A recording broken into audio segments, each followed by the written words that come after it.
We are thrilled to be joined on the Stoney and Bill show by a guy who both of us voted for twice. Everybody accuses us of being a little leaning to the other side, but we voted for him anyway, and that's the governor of the state of Michigan, Rick Snyder. How are you? It's great to be with you. Thanks for that vote, but it's great to be with you today. It's exciting. And by the way, how's your health? Because we know you had the problem with the Achilles, right? Yeah, well, see, I was trying to be athletic, and I popped my Achilles tendon, but I'm well on the way to recovery. And you're standing while you're wearing the boot because you want to try and get stronger. Yep. A couple weeks, I'll get this boot off and then look out. Good to go. Now, you brought us a gift, and Sara is holding the gift. He signed it. What do you have there, Sara? He signed it for us. It's a piece of bridge, a chunk of bridge that has fallen to the ground. And where specifically, do you know where this one came from? Well, that specific piece I don't know, but it's from a Michigan bridge. I can guarantee you. I believe you. Because one of the big things, if you go and drive around, if you're in southeastern Michigan, 14% of our bridges have plywood underneath or steel mesh, and they're keeping up crumbling concrete from falling on your vehicle. Statewide, it's about 6%. And it's scary, just as you said. Mm-hmm. And so I just brought you a piece to illustrate what can fall on your car. They sold the Berlin Wall. I'm giving you a bridge for nothing. And I've always wanted a guy to give me a big rock, but I didn't think it would be from one of our crumbling bridges, and you're taken. So. Well, of course, the big story is the vote coming up for the roads proposal 1. But the thing that I keep hearing is it's not a clean bill. All these other things are attached to it. Money for schools, road debt. Is there going to be enough left to fix the roads? Absolutely, and that's the important part. We'll get over $1.2 billion a year to improve our roads. And when you talked about debt, actually some of these resources would go to pay old road debt down. So some of the money we are supposed to have to repair roads right now is going to pay old debt. Let's get that paid off, and that gives us even more resources for roads. So by paying off the debt, that will help us fix the roads absolutely as well. Helps us. We back in about 2003 or so, the state went out and borrowed over $1 billion to sort of do road work, and that sort of just glossed over the problem. That didn't actually help matters much. And so we've had that debt service, so that's taken away from resources to fix the potholes today, and we got a lot of them to fix. Why do we have the worst roads in America? We underinvest, to be really blunt with it. If you compare us to Ohio, that's an easy illustration. If you go to Ohio, people will talk about good roads in Ohio versus Michigan. They spend $1 billion more. And we don't like Ohio beating us at anything. No. Come on now. No, we gotta. But they have toll roads. I grew up on the East Coast, so I've been exposed to toll roads my whole life. Why couldn't we have toll roads here? Well, that's in addition to the toll road. The toll road issue, why it works for Ohio, Indiana, Pennsylvania, if you think about it, they're not peninsulas. And it gives them a straight shot where they get a lot of out-of-state people spending money. And in Michigan, we decided to go freeways a long time ago. And the rule is, if once you're a freeway, and that's where the term came from, freeway versus toll road, the only way you can do it is essentially pay the government back all the money you took for all those years. And that wouldn't work in our state. What do you say to people who are, going back to the clean bill thing again, who their complaint is their sales tax will go up 1%, which is roughly, 16 or 17% increase in tax. The people that are saying, well, the lower income people, they're going to have to take a big hit to have the roads fixed. That's actually part of the package. One of the things that's included is some tax relief for lower income people. So we're going to take the earned income tax credit back up to what it was back in 2011 because we had some tough budget years back then. So that will restore that. So, in fact, the people at the lower income spectrum will be in relatively good shape with this increase. Now, are you sure you don't want to just fix it with pot for potholes? Come on. Oh, I do like that idea. Making marijuana legal, using the money. Yeah, I'll just pass on that one. I don't think that's the best direction to go. But we have a lot of creativity. This is one we might get. Sounds interesting. Sounds interesting.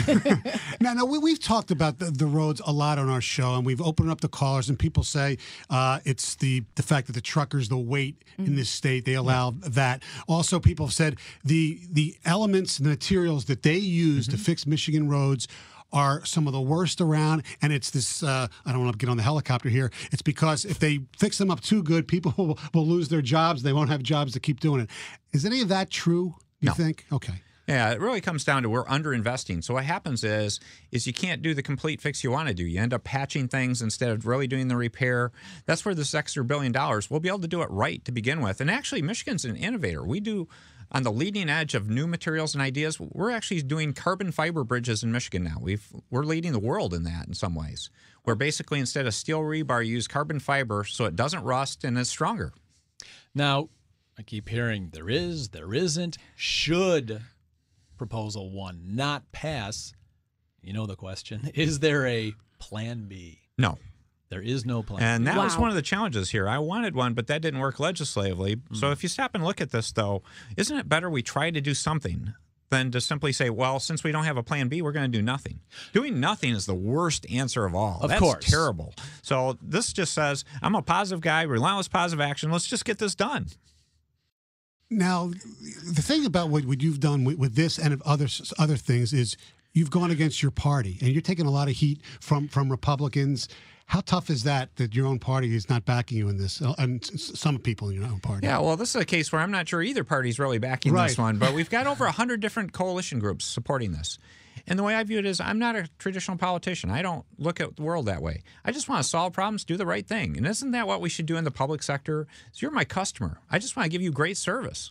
Now, Governor Snyder joins us on the Stoney and Bill show. Now, there's one thing that we both disagree with you on, and Sara does too, is the film incentives. Now, I know you wanted to keep some of it, but to me, the reason that they took it back or they want to get rid of it is there's no numbers that show that it's working or it's not working. Because it's all, there's no quantitative evidence either way, is there? Well, there is a fair amount of quantitative stuff, and I'm a good nerd, so I've crunched through these numbers. I mean, it's not something most people would like to do. The film incentive is something that, again, it's in Michigan. People have made good investments. My view is we shouldn't just take it away. It should be done in some rational fashion, ramp it down, and let the industry be self-sustaining at some point. But the issue is it does cost us more than the value it's bringing. And again, people can go back and forth. But if you compared it like Pure Michigan, the Pure Michigan campaign adds much more value than the film incentive. So again, I don't believe in just wiping it out. Let's be thoughtful about it. Let's try to have some industry working well in Michigan for film. Does that take into consideration, though, the ancillary, like somebody has a restaurant around and there's people who are in town, working on a film and all that? Hotels and costume does that shops. even It come takes into account a fair amount of things. But again, there is some positive benefit. But again, if you compare it to other things we're working on, and that's the tough part being governor is you don't have resources to do everything, and you sort of have to do your priorities. And to be open with you, I think a lot of people know this. I tend to be fairly fiscally responsible and crunch the numbers and do all that exciting stuff that many people wouldn't get excited by. Very thrilling. We'll get off the movie thing here in a second.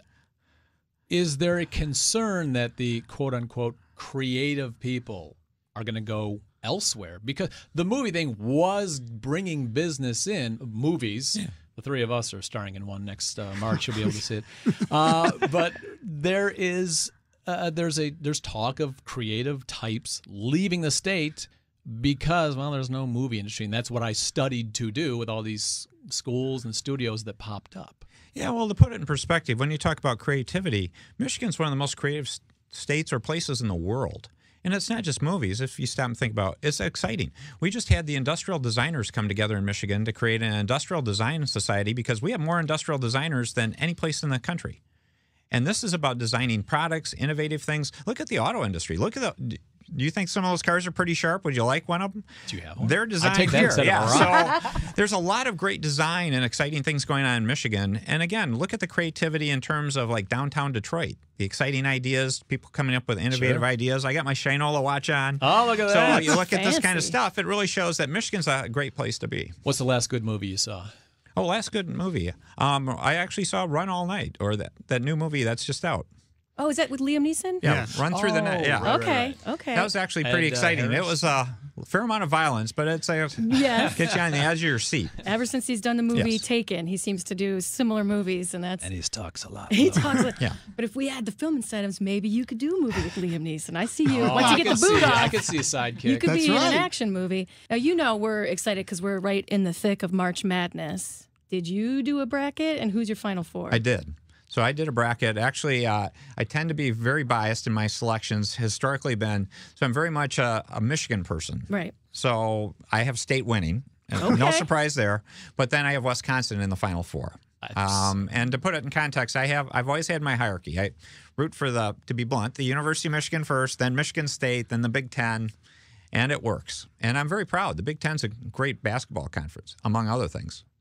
We thank you for your time. Good luck with the roads incentive coming up in May. Well, thanks. And I appreciate the time that you share. This is not your typical discussion topic, but I'm happy to be with you. Thank you for Yeah. giving me the time, and I hope you enjoy that piece of bridge. I do. I'm excited. Do we It's get going to right on my share desk. that, by the way? Because there's only one. We'll provide more.